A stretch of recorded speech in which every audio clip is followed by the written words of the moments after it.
Glórias a Deus, a paz do Senhor para todos os nossos irmãos.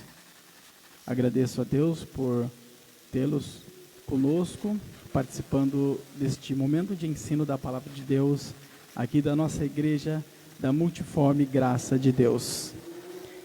O tema para o ensino nessa noite é o tema: por que você não entende o livro do Apocalipse?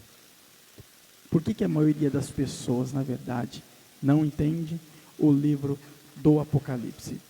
Para isso, eu quero iniciar fazendo a leitura em Apocalipse, capítulo de número 1, e o versículo de número 3.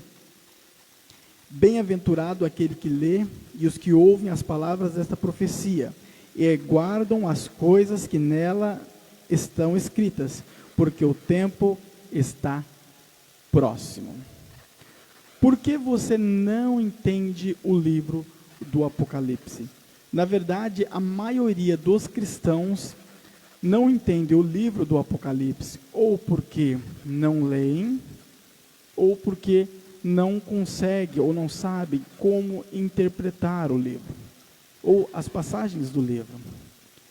O livro do Apocalipse, ele é um livro que, de fato, precisa ser interpretado.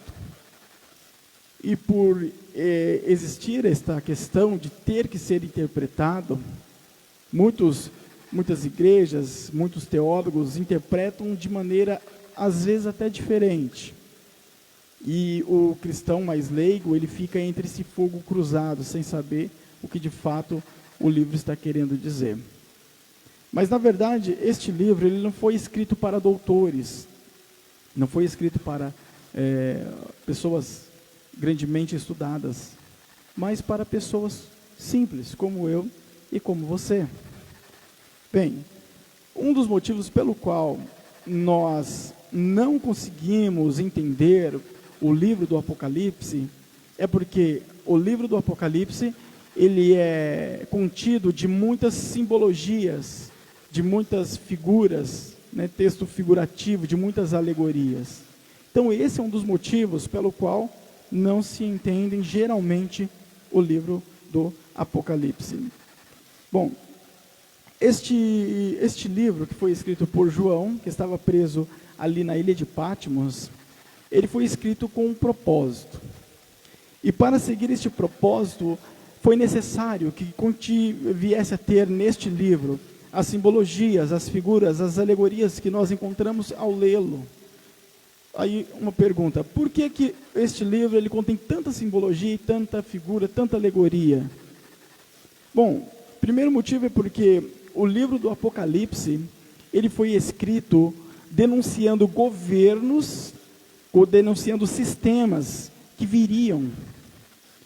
Neste livro contém denúncias a sistemas que viriam, em forma de profecia. E se fosse de um modo tão escancarado, este livro logo seria destruído pelas as autoridades que compunham esse sistema de acordo com a história. Então, se fosse de um modo tão escancarado assim, não só o livro seria destruído, como também a igreja, ela passaria por uma perseguição muito maior do que ela passou, talvez uma perseguição que ela não conseguisse suportar. Então, por isso existe tanta simbologia, tanta figura dentro deste livro. Porque se fosse tão claro, esses sistemas que estão sendo denunciados no livro através de profecias, eles destruiriam o livro para que não viesse a denunciá-los. Bom, para entendermos melhor isso, podemos olhar, por exemplo, para a carta às 7 igrejas. A carta às 7 igrejas, elas foram escritas de fato para 7 igrejas da Ásia Menor, as igrejas da época.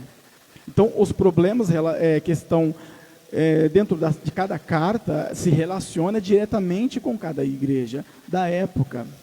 Porém, escatologicamente, nós sabemos que, na verdade, estas cartas não eram direcionadas somente para as igrejas da época, mas também para épocas diferentes da igreja, da história da igreja. Bem, na Bíblia Sagrada, nós encontramos, por vezes, algo conhecido como anfibologia. O que é anfibologia? Quando uma frase ou um texto ele tem dupla interpretação, está ocorrendo uma anfibologia. O que significa anfibologia? Anfibologia nós encontramos quando o mesmo texto ele pode tanto dizer algo como outra coisa, dentro das mesmas palavras, do mesmo vocabulário. Por exemplo, quando nós olhamos para a Bíblia, lá em Ezequiel, capítulo de número 28, nós encontramos uma anfibologia. Existe a anfibologia proposital e a anfibologia acidental. A anfibologia acidental ocorre quando a pessoa que está escrevendo não estrutura de forma correta o texto, e então ele passa a ter dupla interpretação. Não se sabe se o texto está querendo dizer isso ou aquilo outro, ou as duas coisas. Mas a anfibologia proposital, ela ocorre, obviamente, como a palavra já diz, propositalmente.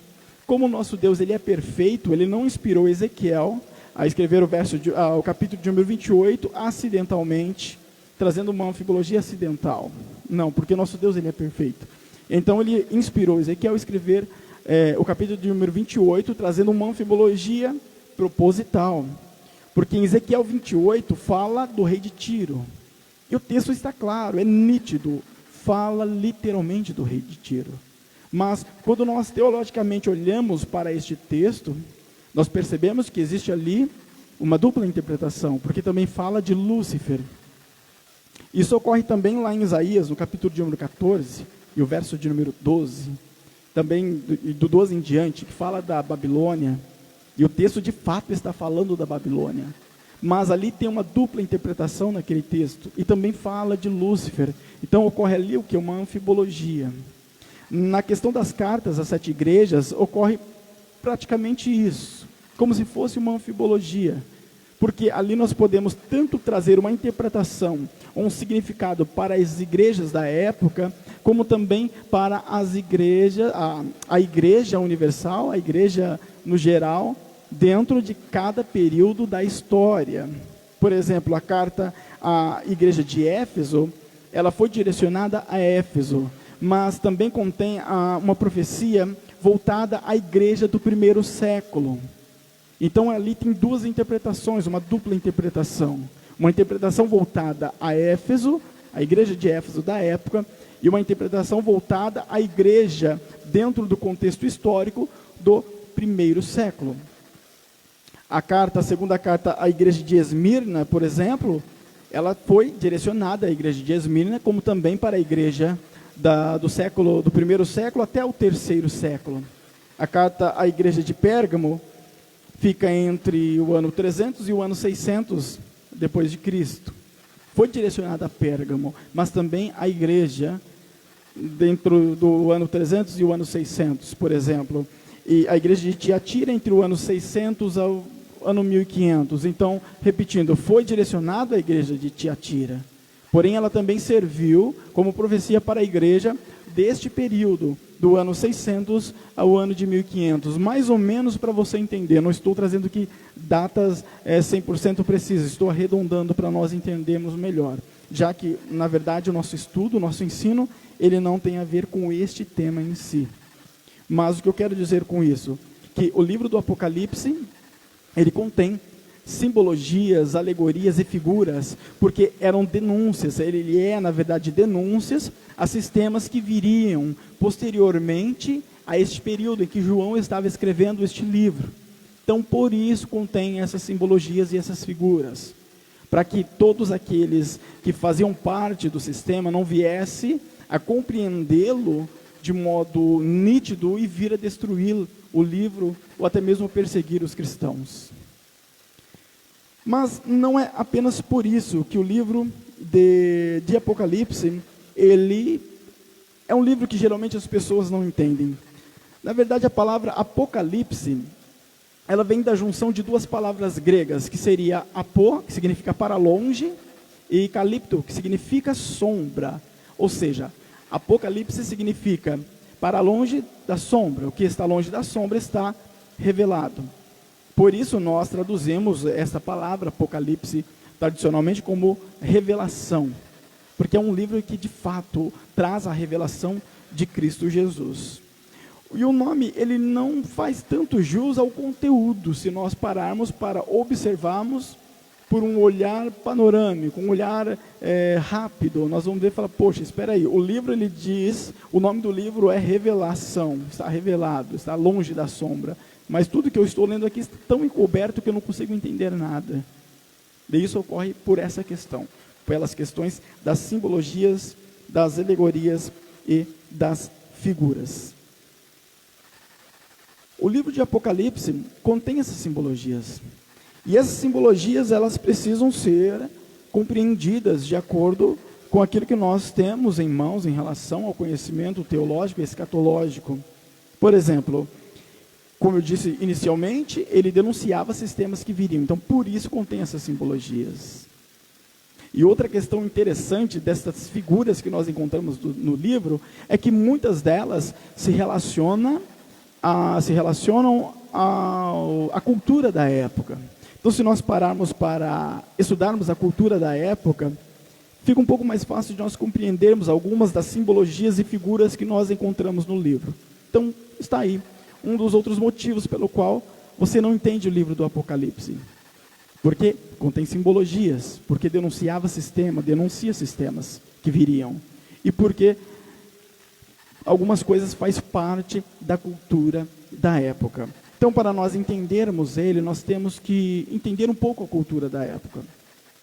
O livro do Apocalipse, ele provavelmente não tenha sido escrito pelo punho de João, por exemplo. Porque naquela época era comum alguém ditar as coisas e outra pessoa escrever. Isso não significa que ele não foi o autor, ele não foi o punho dele que escreveu. Mas o fato dele ser aquele que ditou, né, o livro, o conteúdo do livro e das cartas, faz dele o autor. Por exemplo, a Epístola aos Romanos não foi escrita pelo punho de Paulo, mas o autor dele é Paulo.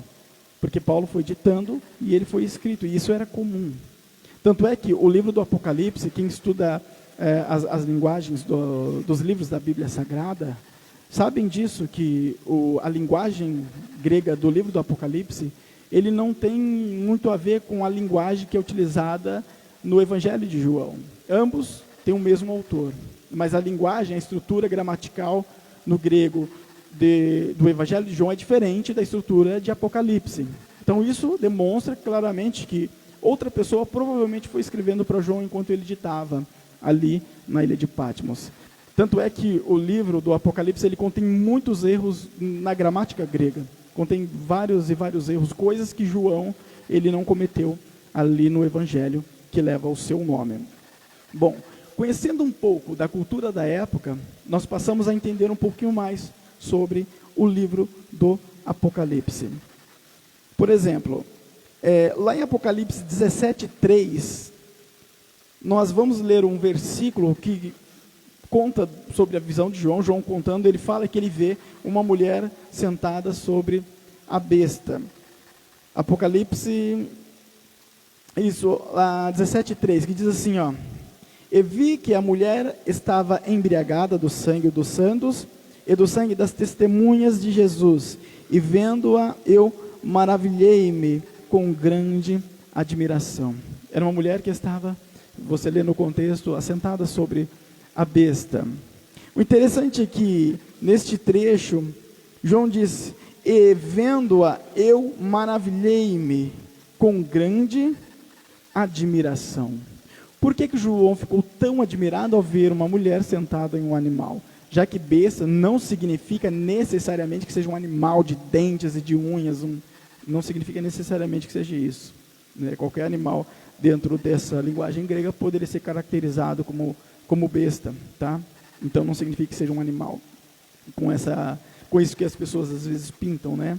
Sobre a besta em que a mulher estava sentada. Mas por que João ficou tão admirado? Poxa, até este trecho João tinha visto tanta coisa, mas chega nesse trecho ele fica muito admirado por ver a mulher sentada sobre uma besta.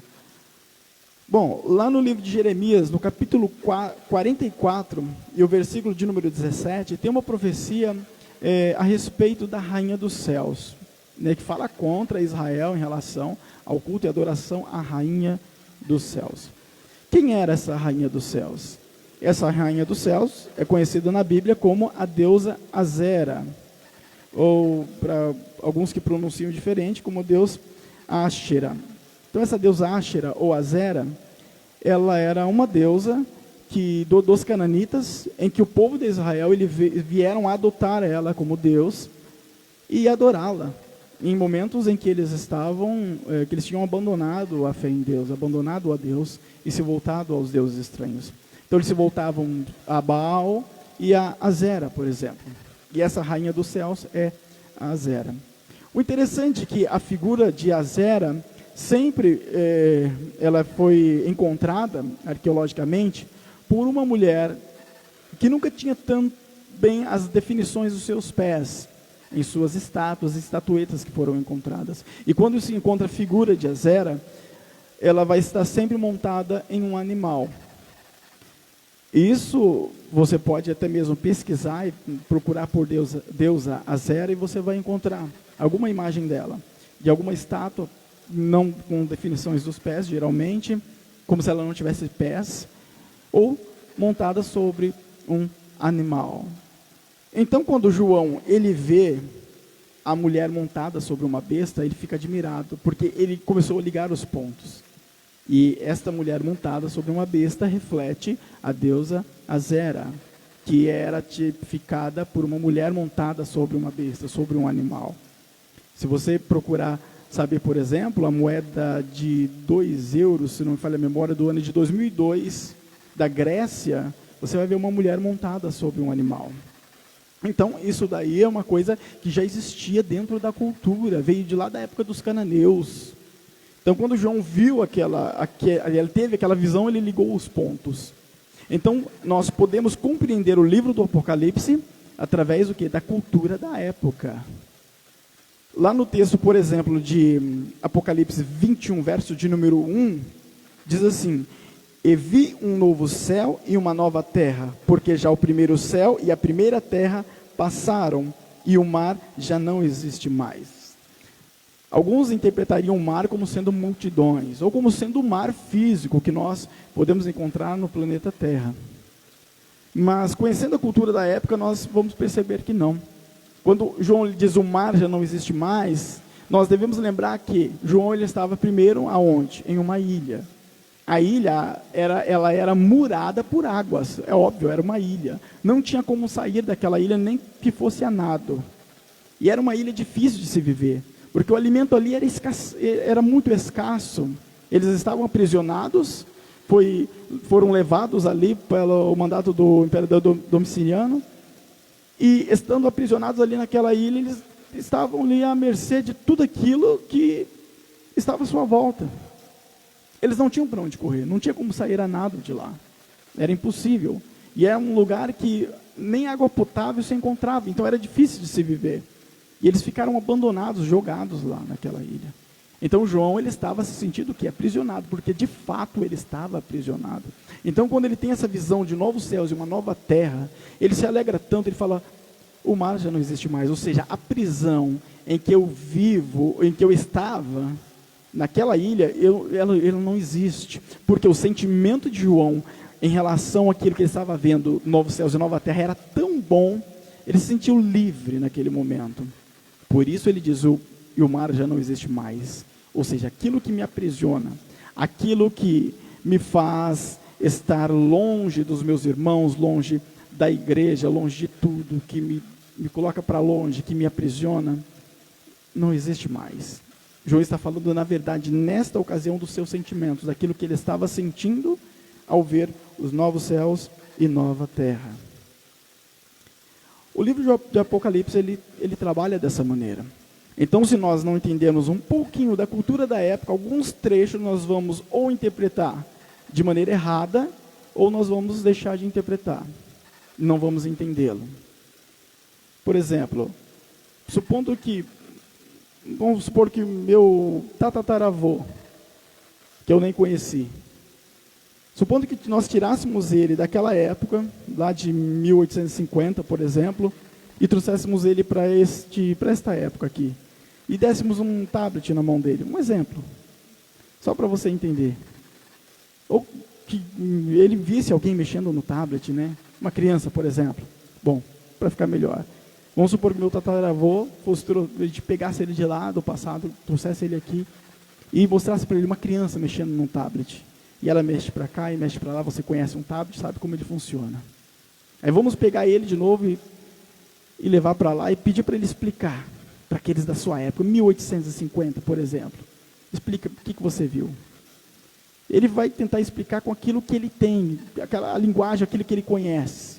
Uma pessoa que cresceu em um ambiente rural e não conheceu nem a cidade da época, né? Imagina como vai conhecer essas coisas que foram criadas, inventadas bem posteriormente, óbvio.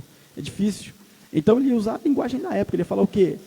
O que você viu lá? Eu vi uma criança, ela estava com uma tábua na mão, uma tábua preta, e ela mexia naquela tábua, e conforme ela ia tocando o dedo, e apareciam imagens e fotos, coisas brilhosas e coloridas, e a cada toque dela, aquilo entrava em um outro desenho, em uma outra imagem, e aquilo emitia som, eu ouvia barulhos e músicas e tinidos, e a cada toque aquilo ia se transformando em um outro desenho. Você está entendendo qual é a dificuldade de explicar uma coisa tão simples para mim e para você? É apenas um tablet. É difícil de explicar, né? Para João não foi diferente, porque ele viu o céu, o reino celestial. Como que ele vai explicar o que ele viu? Ele tem que usar as coisas da sua época, a linguagem, as coisas que as pessoas na época conheciam, aquilo que ele, propriamente dito, conhecia. Jesus disse para Nicodemos, eu falo das coisas da terra, você não me entende, imagina se eu falar das coisas dos céus. Então, para João explicar, aquilo que ele viu era complicado. Então, as figuras utilizadas por João contêm muito da cultura de sua época. Voltando ao título do ensino, por que você não entende o livro do Apocalipse? Porque o livro contém simbologias, contém figuras e alegorias. Por que o livro contém simbologias, figuras e alegorias? Primeiro, porque ele denuncia sistemas que viriam. E segundo, porque muitas coisas faz parte da cultura da época. Por isso, muitas pessoas não conseguem entender o livro do Apocalipse. Bom, eu acredito que nós ficamos entendidos até aqui e conseguimos compreender alguma coisa. Outra questão interessante sobre o livro do Apocalipse é que ele não está escrito de forma cronológica. Isso não deve ser um susto para ninguém, para nenhum cristão, já que a Bíblia Sagrada não está cronologicamente correta. Existem livros que estão lá atrás, lá no começo, no início, que deveria estar logo à frente. Existem vários livros, vários salmos não deveriam estar ali, mas deveriam estar encaixados dentro de cada parte da história ali dos reis, de Davi, por exemplo, né? Então, vários livros, eles não estão de forma cronológica, tá? Isso ocorre em várias partes da Bíblia Sagrada, até mesmo o Novo Testamento não está cronologicamente correto. Ainda que, por exemplo, você lê lá Mateus, ele começa com Mateus, não foi Mateus que foi escrito primeiro. Dos evangelhos, provavelmente, segundo a teologia, que foi escrito primeiro, foi Marcos. É só para você entender, tá? Então a Bíblia não está de forma cronológica, não está escrita cronologicamente correta. Então, o livro do Apocalipse também não. Ele não está cronologicamente correto. Por exemplo, a besta e o falso profeta, eles aparecem lá no capítulo 13 do livro de Apocalipse. Tá? Então, a besta e o falso profeta, eles aparecem no capítulo 13. Mas, em capítulo anterior, que ora eu acabei não anotando aqui, a besta e o falso profeta, ele já está atuante, ele já está atuando, já está fazendo algo. Aí você lê lá na frente, lá, o besta e o falso profeta aparecendo. Você fala, poxa, mas espera aí, parece que eu já li sobre a besta e o falso profeta antes, mas eles estão aparecendo aqui. Ou seja, a cronologia não está de acordo. Aí começa a confusão. E aí as pessoas falam, eu não entendo o livro do Apocalipse. Por conta disso também. No capítulo 4, outro exemplo, mostra a igreja arrebatada diante do trono. Tá? No entanto, o arrebatamento mesmo está sendo narrado lá no capítulo 12. Olha só. Então, eu lendo o capítulo 4, eu vou ler sobre a igreja arrebatada diante do trono. Aí eu chego lá no 12, a narração do arrebatamento. Fica difícil de entender dessa maneira, né? O juízo do final, o exemplo, ele está sendo narrado no capítulo 20 de Apocalipse. E ele pode ser visto também no capítulo 18, no capítulo 19 e também no capítulo 11. Poxa, eu li ele no 20, mas eu já tinha lido ele no 11 lá atrás. É a cronologia do livro, tá? Mas por que que o livro não está cronologicamente correto? Por que disso? Eu volto àquela primeira questão que nós colocamos. Um dos motivos, é porque ele denuncia sistemas que viriam, e não poderia ser algo tão escancarado. Esse é um dos motivos. O segundo motivo é que João, ele teve a visão do Apocalipse não em um lance só, mas em mais de um lance de visão. E João, quando ele tem a visão do livro do Apocalipse, ele tem de dois ângulos diferentes. Para você entender, eu quero aqui trazer aqui uma ilustração, uma básica, né? Como exemplo, tá? Isso não está escrito na Bíblia Sagrada. Imagine como se fosse um anjo chegasse até Deus e perguntasse para Deus, já que o anjo ele não conhece todas as coisas, ele não é onisciente, Deus é, o anjo não. E o anjo perguntasse para Deus, mas como que você vai fazer, ou como que o Senhor vai fazer para mostrar essas coisas para João, já que ele é um ser humano e ele não compreende as coisas celestiais como a gente, como que você vai fazer isso? E Deus responderia para o anjo, olha, eu vou trazer a João essas visões em partes diferentes, distintas. Para isso, eu vou levar João para o céu e vou mostrar para ele todas as coisas que vão acontecer. Depois que tudo terminar, eu vou pegar João, levar ele para a terra e começar a mostrar tudo de novo, só que de um ângulo diferente. Então, no começo, na primeira vez, eu trago ele para o céu, ele vê todas as coisas acontecendo do ângulo do céu, como se ele estivesse olhando do céu para a terra. E na segunda ocasião, eu levo ele para a terra e mostro tudo de novo, só que ele olhando de um segundo ângulo, olhando da terra para o céu. Só para você entender. Deus responderia isso. Não estou dizendo que isso está na Bíblia, isso não está, tá bom? Não, é apenas uma mera ilustração para você entender mais ou menos essa questão. Entendeu? Então, João, ele tem a visão do Apocalipse em dois ângulos diferentes. Estando no céu, olhando para a terra, e estando na terra, olhando para o céu. Olha, no capítulo de 1 ao 3, para você entender, vemos a introdução e as mensagens das igrejas. E logo depois, do capítulo 4 ao 11, inicia-se a narrativa do acontecimento do ponto de vista do céu. Então, depois das cartas, das 7 igrejas e tal, Deus leva João para o céu e começa a mostrar as coisas do ponto de vista do céu. Entre o capítulo 4 e no capítulo 4 ao 11, né, que se inicia essas visões desse ponto de vista, deste ângulo. Apocalipse 4, verso 1 e verso 2, que diz assim, ó, 4, 1, 2. Depois destas coisas olhei, e eis que estava uma porta aberta no céu, e a primeira voz, que como de trombeta ouvira falar comigo, disse, sobe aqui e mostrar-te-ei as coisas que depois destas devem acontecer. Você viu o que o texto diz? Sobe aqui. E logo fui arrebatado em espírito, e eis que um trono estava posto na onde? No céu. E um assentado sobre o trono. Então ele estava no céu, sobe aqui. Então Deus levou ele para o céu e começou a mostrar as coisas a João. Então, no capítulo 4, eu até fiz uma anotação aqui para não se perder. Capítulo 4 e 5 são vistos os santos na glória e o livro selado. No capítulo 6 são abertos os 6 primeiros selos do livro. No capítulo 7 são vistos os 144.000 sendo selados e os mártires. No 8 é aberto o 7º selo, o 7º e último selo, né, na verdade. E são tocadas as primeiras 6 trombetas. No capítulo 9 são tocadas a quinta e sexta trombeta. No 10 há um parêntese com a visão do livrinho que João tem. E finalmente no capítulo 11 há a narrativa das duas testemunhas e é tocada a sétima e última trombeta. Então no capítulo 11 terminam todas as atividades do período da tribulação, da grande tribulação, vindo posteriormente o que? O milênio e o juízo final.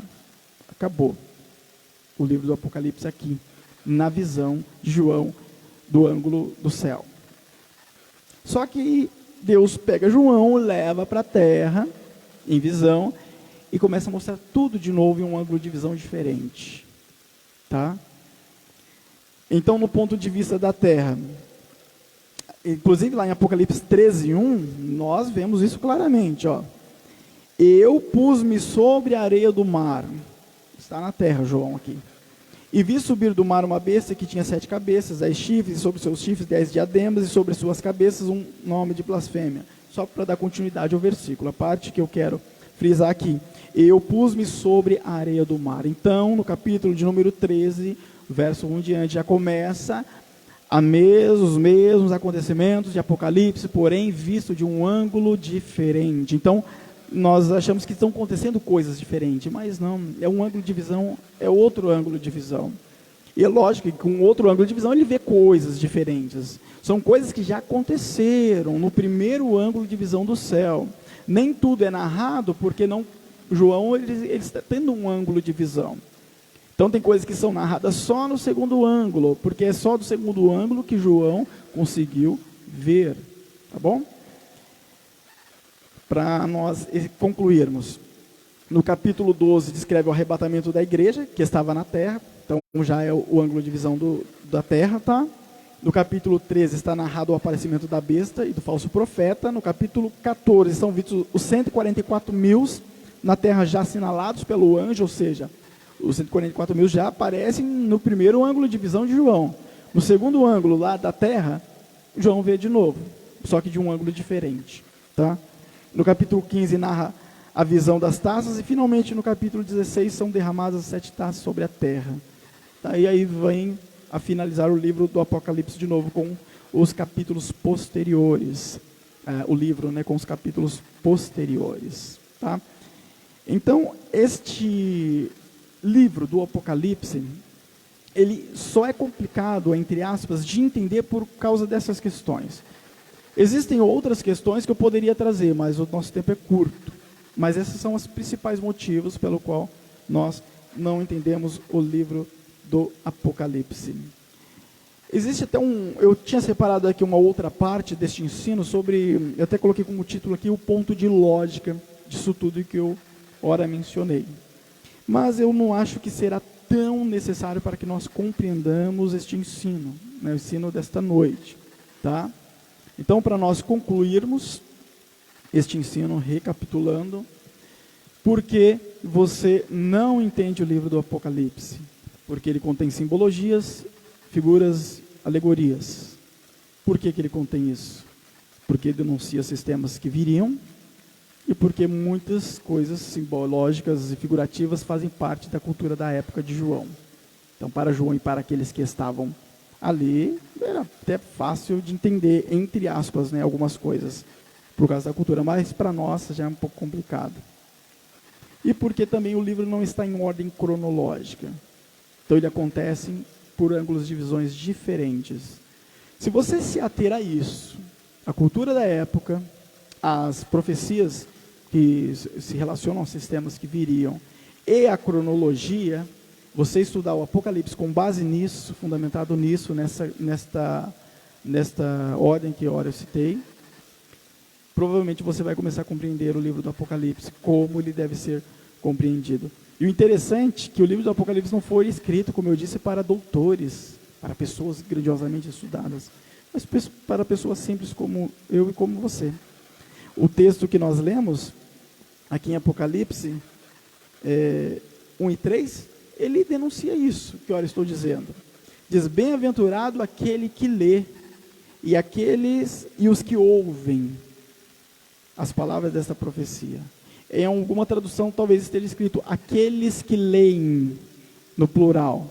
mas no grego original, como nessa tradução que eu tenho, está escrito no singular. Bem-aventurado aquele que lê e aqueles que ouvem. Por quê que João escreveu aquele que lê no singular e aqueles que ouvem no plural? Porque na época era raro alguém que sabia ler, raríssimo. Então geralmente alguém lia e todos os demais escutavam. Isso ocorria até mesmo nas igrejas da época, né? Nas igrejas primitivas. Então alguém lia e os demais escutavam, porque era raro alguém que sabia ler naquela época. Por isso o texto está escrito: bem-aventurado aquele que lê e aqueles que ouvem. E aqueles que ouviam, geralmente eram pessoas que não sabiam ler. Se não sabiam ler, não eram estudadas. Não tinham estudos, não eram doutores. Tá? Então este livro foi escrito para pessoas simples mesmo. E nós podemos compreendê-lo e entendê-lo se nós encararmos ele espiritualmente. Tudo através do Espírito Santo. Tá? Então, nós só vamos compreendê-lo primeiramente através do Espírito Santo. E depois através dessas coisas que ora eu mencionei. Amém? Quero convidar você a estar fazendo uma oração neste momento. Senhor Jesus, obrigado, Pai. Abençoa a vida dos teus filhos grandemente. Derrama da tua graça. Derrama, Senhor Deus, do teu milagre sobre a vida de cada um, Pai. Adentra cada lar neste momento com tua força, ó Senhor, com tua grandeza, com tua misericórdia, e empreende os teus grandes feitos. Abençoe a cada vida, realiza, Senhor, da tua obra sobre a vida de cada um dos teus filhos, sobre cada família, em nome de Jesus. Amém. Que Deus os abençoe grandemente.